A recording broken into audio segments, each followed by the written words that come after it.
están, queridos amigos? Bienvenidos. Esto es Nuevas Voces en Agricultura. Jueves ya 21 de diciembre, ya terminando la semana post plebiscito, y como siempre jueves de historia, ya está con nosotros el profesor Alejandro San Francisco, académico de la Universidad San Sebastián y de la Universidad Católica, director de formación de Res Pública. ¿Cómo estás, Alejandro? Bienvenido. Muy bien, Tomás, muy contento, esperando la Navidad en una nueva jornada. Aprovechamos a saludar a Fernando Ulloa, que fue el ganador del libro de la historia de Chile 1960-2010 del tomo 7. Ya lo recibió, estaba muy contento, hablé ayer por WhatsApp con él, así que... Felicitaciones a Fernando. Felicito. Ojalá lo lea. Ojalá, le dije, ojalá se entretuviera leyendo y aprendiera. Y por supuesto el resto de personas que participaron, le agradecemos el entusiasmo. Participó mucha gente, pero nosotros le dijimos... Me comprometo a traer en enero un libro más. Oye, efectivamente, eso fue lo que dijimos. Alejandro, entremos de lleno al análisis post-plebiscito. Es interesante, en términos generales, analizar qué significa el rechazo a la propuesta constitucional o el triunfo del voto en contra el pasado domingo 17 de diciembre en términos del proceso político que ha vivido Chile, porque parte del análisis que se ha hecho es volvimos a foja cero en términos constitucionales. O sea, hicimos un primer proceso, un acuerdo, un plebiscito, se votó favorablemente el cambio constitucional, se diseñó un proceso, elegimos convencionales, se rechazó la propuesta, reeditamos el proceso, volvimos a elegir consejero, se presentó una propuesta, si se quiere, de signo contrario, también fue rechazada. ¿Qué te parece que refleja eso en términos del proceso político general? A mí me parece que, analizado en términos históricos y desde una perspectiva de lo que son los últimos 4 años y no solo el resultado del domingo, me parece que hay un gran fracaso de lo que trató de ser el proceso constituyente, desde la Revolución de Octubre hasta el Acuerdo por la Paz y la nueva Constitución. Aquí no juzgo intenciones, yo creo que puede haber gente bien intencionada que dijo, oye, esta es una buena salida para la crisis institucional y de violencia que está sufriendo Chile, y lo que Chile necesita es paz, acordemos la paz, y necesita una nueva Constitución porque este es el problema que tiene el país que impide avanzar en otros problemas. Resulta que han pasado 4 años y la situación de paz social es peor que el 2018, 2017. Tenemos más violencia, más crimen organizado, más delincuencia en general, y ciertamente la presencia del narcotráfico ha invadido distintos niveles.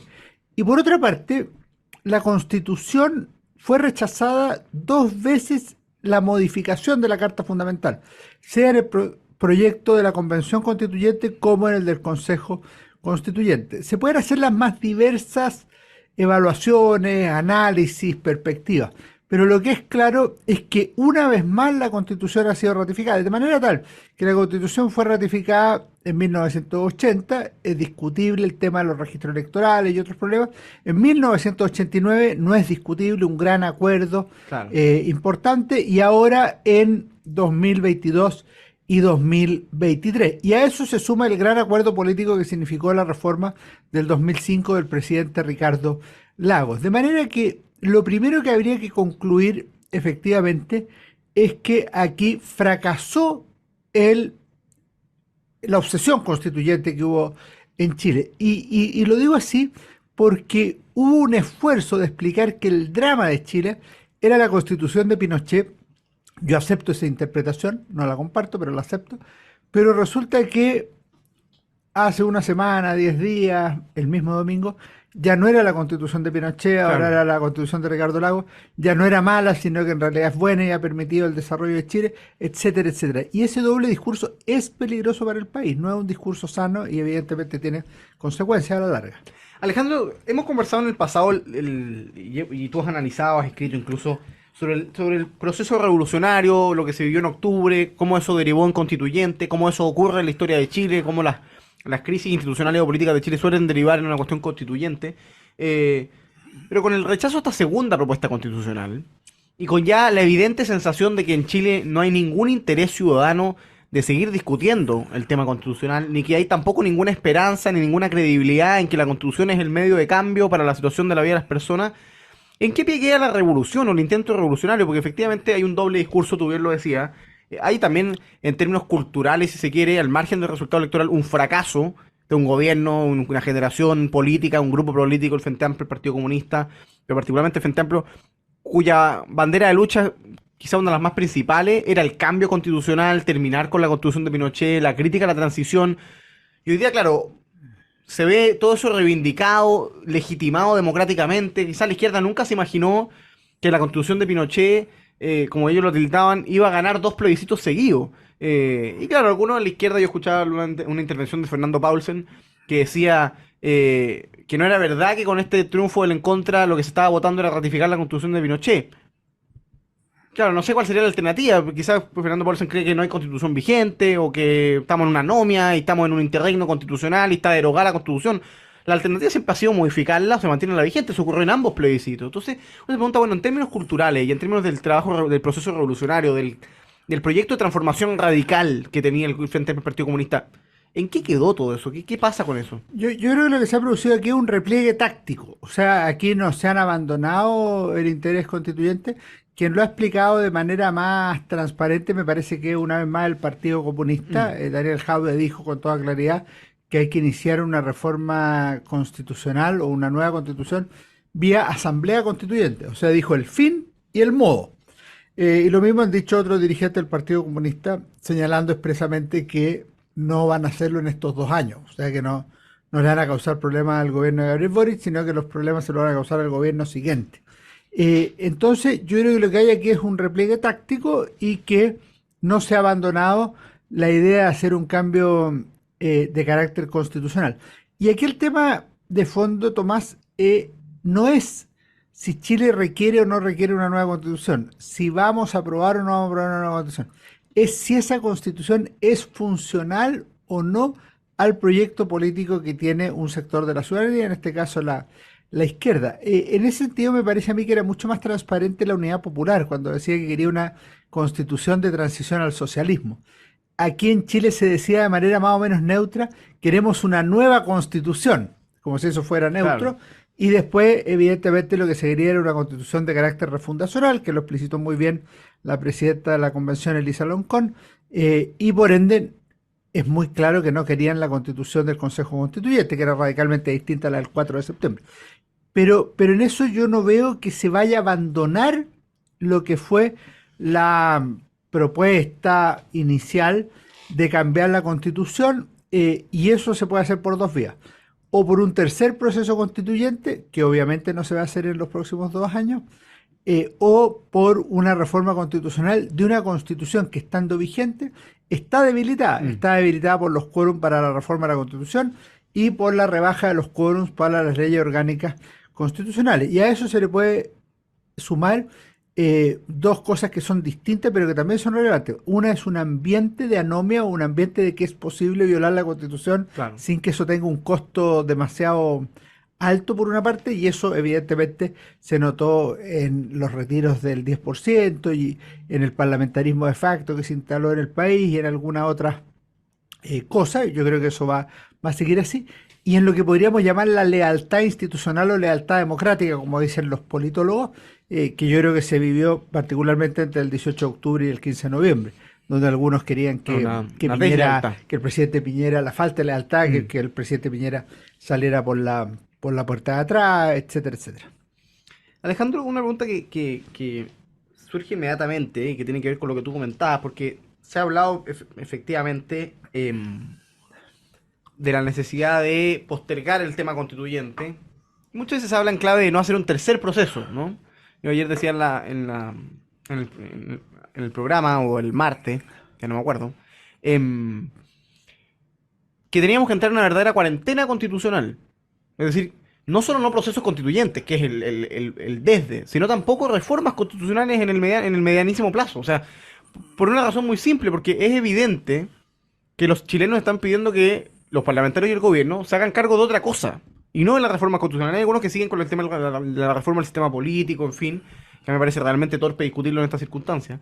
Pero la pregunta es entonces, bueno, ¿cómo se proyecta políticamente el país, y particularmente la izquierda, a propósito de lo que estábamos conversando, con una constitución que todos sabemos que no les acomoda, y que ellos han reconocido que no les acomoda respecto a otra, pero no les acomoda en sí misma, si se quiere, pero que sin embargo es probable que siga vigente varios años más, porque si no hay proceso constituyente, si probablemente no hay reformas constitucionales, se requieren votos de ambos sectores para sacar adelante los 4 séptimos, aunque sean pocos. ¿Cómo la izquierda enfrenta el debate político sin la carta constitucional, ¿no? Sin la posibilidad de decir, oye, porque al final tú comentabas algo interesante, los dobles discursos tienen consecuencias. O sea, hoy día la izquierda no puede seguir en la lógica que, oye, esta es la constitución de Pinochet, ilegítima en el origen, causa todo el problema. Porque claro, hace 6 meses van a haber dicho, no, pues esta es una constitución legitimada, ya no es la de Pinochet, es la de Lago.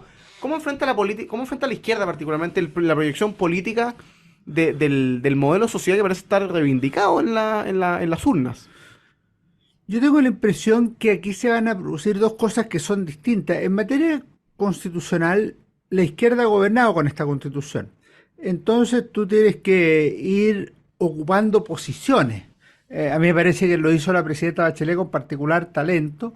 La reforma educacional de Bachelet y la reforma de gratuidad de la presidenta Mm, Bachelet eran al menos discutible desde el punto de vista constitucional, y en una el Tribunal Constitucional falló que había un problema de clara falta a las normas constitucionales, a la igualdad. En tanto decía que algunos tenían derecho a la gratuidad y otros claro. no tenían derecho a la gratuidad.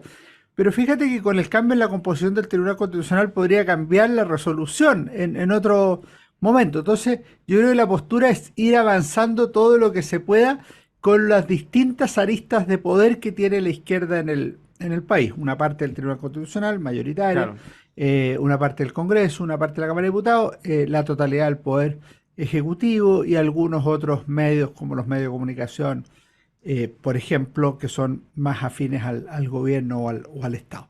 Esa sería como una primera cosa. Lo segundo es que básicamente lo que hace un sector político, un partido, una coalición de partidos, es aspirar a tener el poder que es posible, o sea, el poder político o el Mm. poder parlamentario. Y en ese sentido, me parece a mí que en los próximos 2 años la cuestión no va a estar radicada en el tema constitucional, sino que va a estar radicada en el tema municipal del 2024 y en el tema parlamentario y presidencial del 2025. De manera que va a haber suficiente material como para decir a esto nos dedicamos y no al tema constitucional. Y, y eso elimina el tema constitucional? No, pues. Se verá según en qué posición quedemos para el 2026-2030.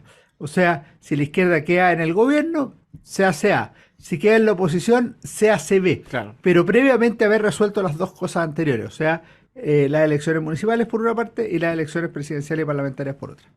Hagamos la primera pausa comercial. Alejandro San Francisco, estamos conversando en nuevas voces aquí en este jueves de historia.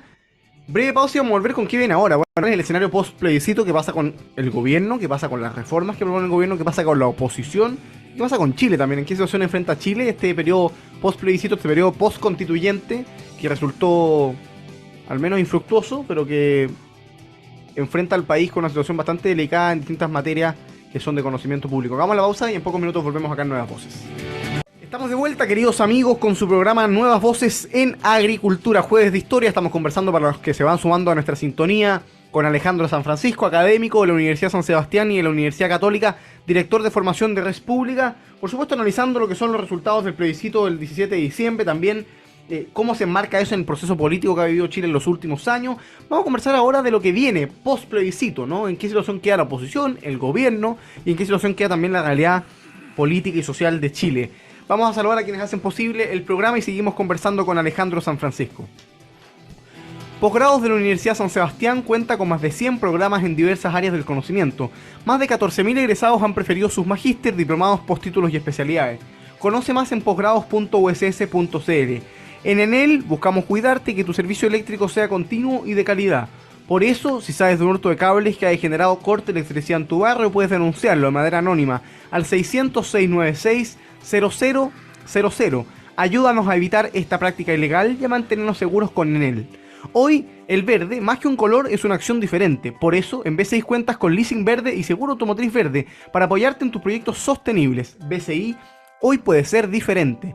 Y Carlos Herrera, máster en aceros y más, administrada por la segunda generación familiar, te espera en sus sucursales con una atención especializada para apoyar en todo lo que necesites para la realización de tus proyectos. Más información en carlosherrera.cl. Y en AFP Capital te acompañamos en todo momento para solucionar tus necesidades. AFP Capital, queremos ser tu AFP.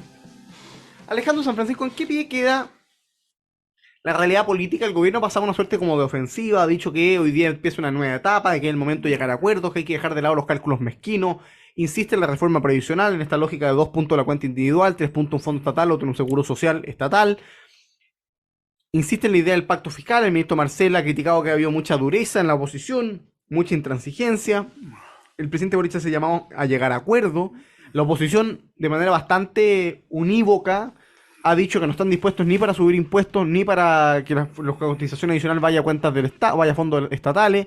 Entonces, hay como una suerte de punto muerto en la relación entre el gobierno y la oposición, al menos en dos reformas que son estructurales para el gobierno. El gobierno ha tratado de hacerse de una victoria política.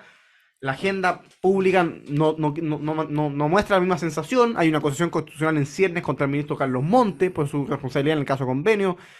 No se ha resuelto lo de Luis Castillo, que fue detenido la semana pasada por un presunto secuestro y indultado por el presidente de la República. No es fácil políticamente un frente al gobierno. ¿Cómo ves esa relación en los 2 años que quedan de un gobierno que va a entrar a su tercer año en enero? Yo creo que hay dos cosas que son distintas y que tenemos que evaluar en su justa dimensión. La primera es cómo el gobierno aprovecha la victoria del domingo 17 de diciembre. Yo creo que el gobierno trasladó el problema desde un momento constituyente a un momento tributario, que es una cancha en la que le gusta jugar. O sea, cómo subir los impuestos en una doble dimensión. Por una parte, los impuestos generales o los que se vayan a discutir en la reforma del ministro Marcel, y en segundo lugar, los impuestos al trabajo a través de la reforma previsional. Esas serían las dos formas. Pero quiere llevar a la cancha tributaria lo que no se logró en la cancha constitucional. Y me parece que ahí va a mantener la pelota durante algún tiempo. En segundo lugar, yo creo que gobierno y oposición tienen que mostrar la voluntad de llegar a acuerdo. Y planteo un acuerdo posible. Si el gobierno dice que el 3% para subir pensiones debe ir a cuentas individuales, ahorro individual, y la oposición tiene que ir 100% a ahorro individual, y hay un acuerdo general, transversal, de que tiene que haber mayor cotización para que haya más y mejores pensiones, yo creo que debe hacerse ya, con urgencia, el acuerdo por el 3% y dejar el resto para otra discusión.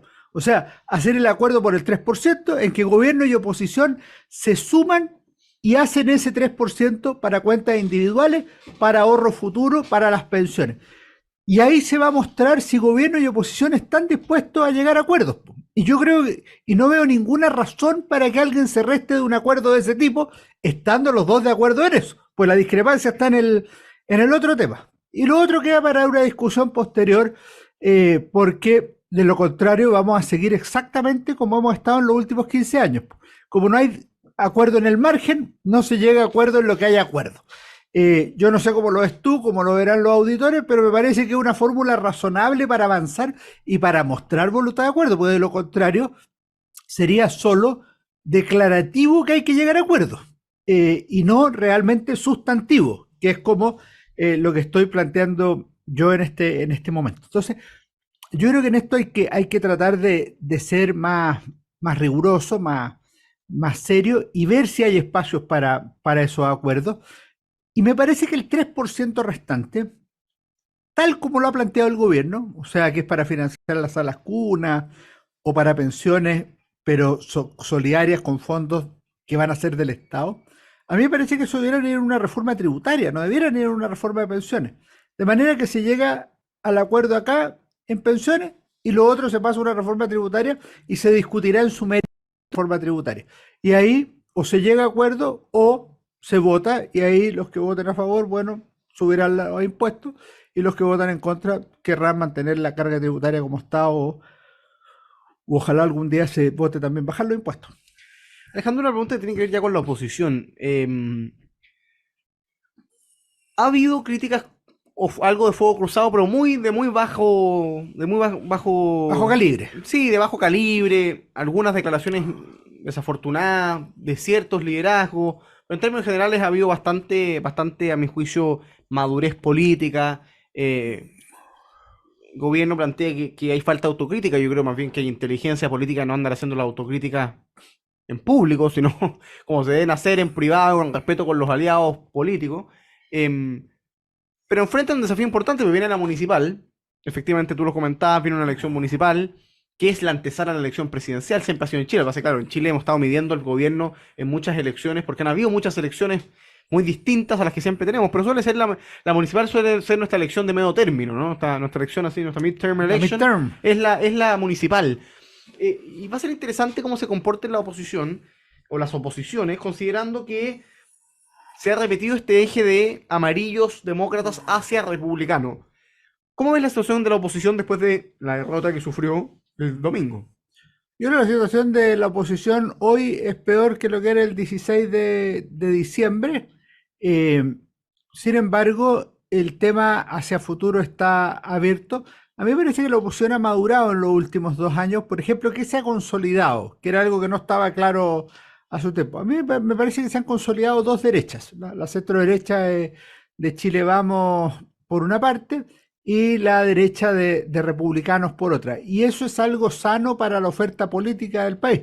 Y algunos lo verán como estimen conveniente. Podría surgir una tercera derecha, que el grupo que se segregó de republicanos o de la postura a favor, podría ser, pero tiene que demostrarlo, y no solo declarativamente, sino que en las urnas. Claro. Y también está Amarillo y Demócratas, que es una agrupación de centro con la que Evópolis está dispuesta a llegar a acuerdos, pero habría que verlo también. A mí me parece que perfectamente Evópolis puede llegar a acuerdo con ese grupo y a mí me parece que es sano para el país que haya un centro fuerte también y democrático y que funcione la cosa como corresponde. Entonces, en ese sentido, yo sí veo madurez y una amplia oferta política donde las personas pueden elegir.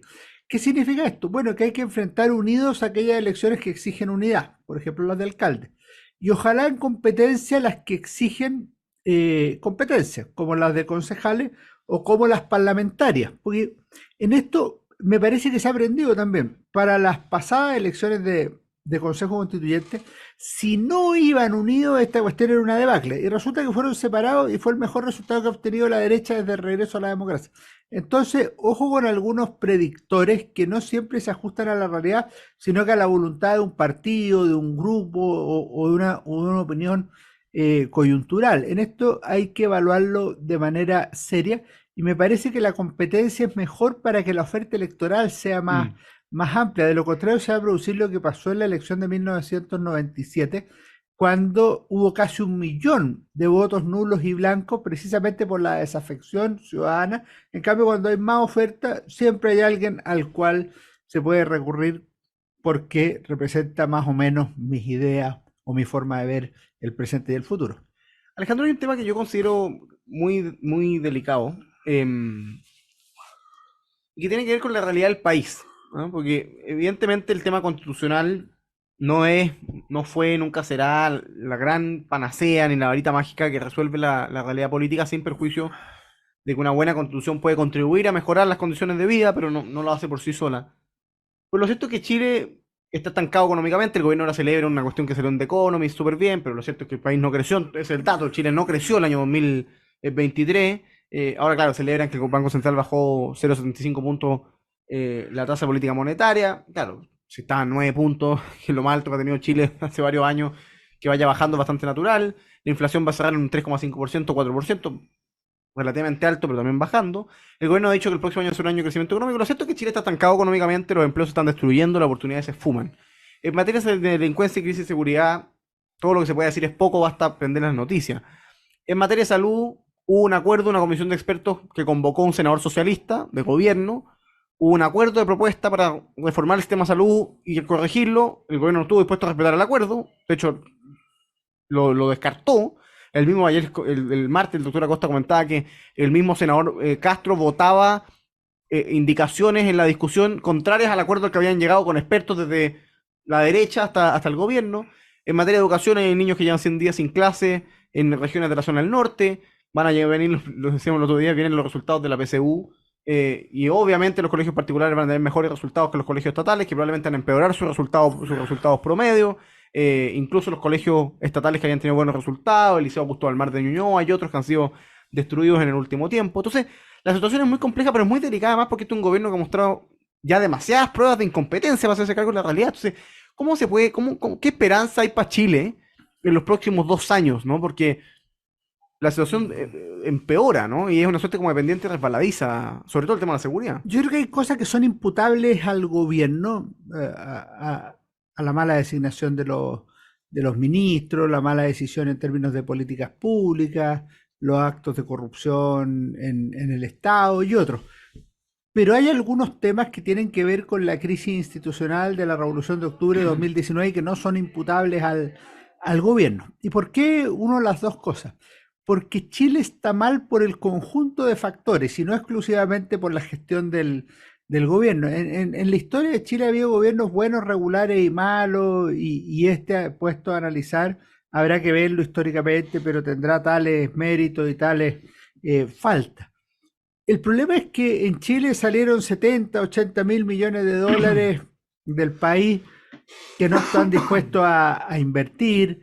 El problema no es que, no, que crezcamos al 0% este 2023, sino que la proyección es muy mediocre para el 2024 y Así para los es. años siguientes, que las tasas de endeudamiento son muy altas en términos económicos, con lo que significa eso en términos de pagar más intereses cada año. Ahora, uno podría decir más el déficit fiscal. Uno podría decir, ya, pero esos son temas económicos. Bueno, vámonos a los temas sociales. A los que tú nombraste, que no los voy a repetir, yo le sumaría que tenemos la más alta tasa de deserción escolar de los últimos 10 años, tenemos la más alta tasa de homicidios de los últimos 10 años, de violaciones de mujeres y otros índices equivalentes. Entonces estamos con un problema social que es real, que no es un problema de alarmismo de los medios de comunicación, Claro, sino que es una crisis no un problema de objetiva. los matinales. ¿Y cuál es el tema de fondo? Es que esto no se va a resolver en 2 años. O sea, esto va a requerir varios años para hacer los ajustes. Y el problema es que los ajustes, cuando tú estás clavando, tú puedes pegarle con el martillo al clavo equivocado o no pegarle a ningún clavo, pegarte en el dedo o pegarle al clavo que corresponde. Mm. Aquí estamos golpeando demasiado en el clavo equivocado o donde no corresponde. Eh, en educación parece que el tema clave es si los colegios se van a quedar en la municipalidad o van a pasar a los servicios locales de educación. Nada de eso soluciona la mala calidad de la educación. Nada, nada, nada. Entonces, si no empezamos a tomar decisiones que vayan derechamente orientadas al mejoramiento de la calidad de educación, no va a pasar nada al respecto. Y lo mismo, si el gobierno confiesa que si no hay alza tributaria no va a mejorar la salud, o sea, en términos de lista de espera y otros problemas, bueno, imagínate lo que le está diciendo a la gente que está con los problemas en la lista de espera. Está diciendo que hay que seguir esperando. Alejandro, te hago una pregunta para ir cerrando la conversación y pasar a la recomendación del libro. Yo sé que trae un libro interesante respecto a la, a la Navidad. Tengo la sensación, me parece que es una sensación preliminar, porque llevamos 4 días desde el plebiscito, pero tengo la sensación que esta va a ser una elección, una de esas elecciones con poco impacto político, ¿no? Se ha comentado mucho, el domingo en la noche nadie celebraba, no se oía un bocinazo, las imágenes de satelitales o de cámaras de la Plaza Italia mostraron la Plaza Italia totalmente vacía. No. Eh, Decía Juan Lago ayer en Nuevas Voces que la derecha había tenido una derrota, una dulce derrota y el gobierno una victoria a gras o algo por el estilo. Pues claro, el gobierno se queda con una constitución que no le gusta, la derecha pierde una elección, pero se queda con una constitución que Pero más o menos le gusta la le gusta la constitución. constitución. Entonces, y por otra parte, la gente fue a votar obligada, con bastante confusión y poca información, bien poco interesada en la cuestión constitucional. Hay 6-7% de votos nulos o blancos. Y hoy día el tema de conversación es otro, es como las familias, cómo los niños llegan a la casa tranquilos y seguros en las noches, cómo se organizan en los barrios para que la gente se baje las micros sin que sean asaltadas, viene la Navidad, el Año Nuevo, o sea, es una circunstancia bien especial en términos del impacto político que puede generar la elección. ¿Cómo ves esa dimensión de la...? Porque algunos dicen, no, con esto se generó un techo para no sé quién, un piso para no sé cuánto, con esto cae la candidatura presidencial de no sé quién, esto derriba las posibilidades municipales de no sé qué sector, esto resucita no sé quién. Pero pareciera ser que, que el No, plebiscito tuvo menos impacto de lo pensado. yo creo que la elección no es de esas elecciones históricamente decisivas, pero sí tiene un impacto en el corto plazo. O sea, yo creo que hoy día republicanos y Chile Vamos tienen que acusar el golpe. ¿Y qué significa eso?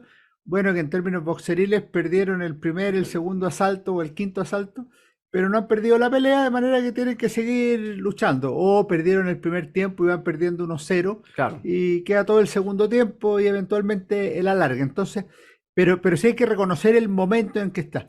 El gobierno resurgió anímicamente, pero sus ministros son los mismos. O sea, no hay nada que indique que con los mismos actores va a haber una gestión mejor de la que han tenido durante el año, de manera que cantar victoria ahí no parece ser conducente a nada positivo. Y yo creo que respecto de candidaturas presidenciales, solo me atrevo a decir una cosa.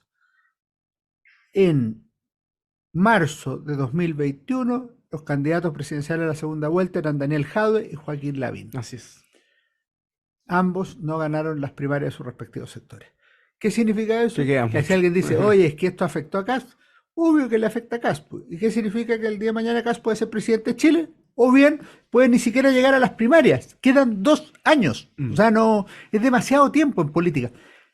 Un político inglés decía, una semana en política es mucho tiempo. Imagínate 2 años.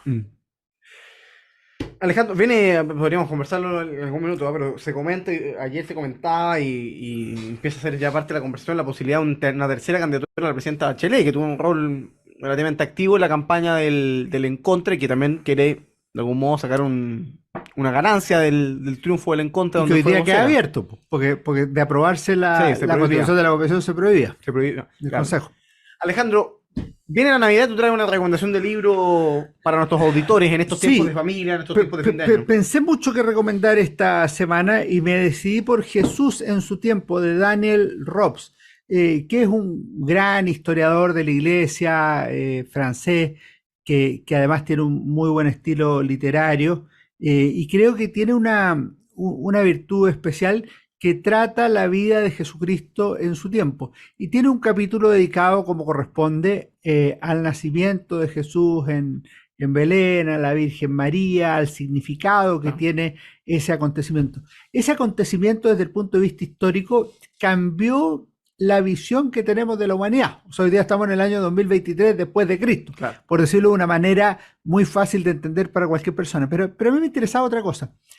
Este domingo 24, lunes 25, lo que se celebra es el nacimiento de Cristo.